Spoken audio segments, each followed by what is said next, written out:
Pay scale নিয়ে সরকারি চাকরিজীবীদের যে পরিকল্পনা। সবাইকে শুভেচ্ছা। আপনারা দেখছেন দৈনিক শিক্ষা.com, সঙ্গে আছি আমি শারমিন সুলতানা। অন্তর্বর্তী সরকারের সময় থেকে পে স্কেল নিয়ে আন্দোলনে নেমেছিলেন সরকারি চাকরিজীবীরা। লাগাতার আন্দোলনের ফলে সরকার তাদের দাবি পূরণে কিছু পদক্ষেপ নিয়েছিল।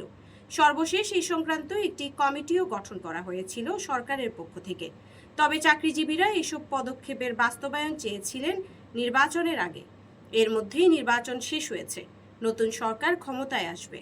এবার পে স্কেল বাস্তবায়নের জন্য সরকারি চাকরিজীবীরা নতুন পরিকল্পনা হাতে নিয়েছেন। নতুন সরকার প্রধানের সাথে সাক্ষাৎ করে তারা দাবি বাস্তবায়নের আবেদন করবেন। আজ শনিবার সরকারি দাবি আদায় ঐক্য পরিষদের মুখ্য সমন্বয়ক ওয়ারেস আলী দৈনিক শিক্ষা.comকে এই তথ্য জানান। তিনি বলেন, আমরা সংগঠনের পক্ষ থেকে তারেক রহমানের সঙ্গে নবম পে স্কেল বাস্তবায়নের জন্য সাক্ষাৎ করব।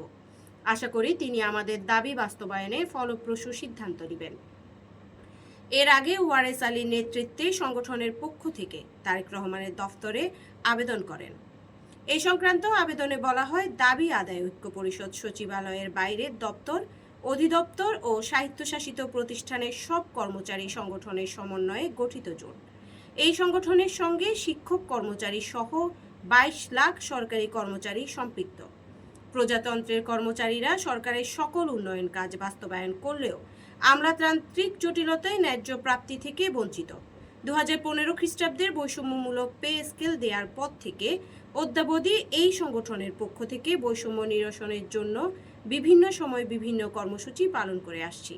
কিন্তু বিগত সরকার আমাদের দাবি পূরণ তো দূরের কথা, আমাদের সংগঠনের কথা আমলে না নিয়ে বিচ্ছিন্ন আইন প্রয়োগকারী সংস্থার মাধ্যমে জুলুম অত্যাচার চালিয়েছে।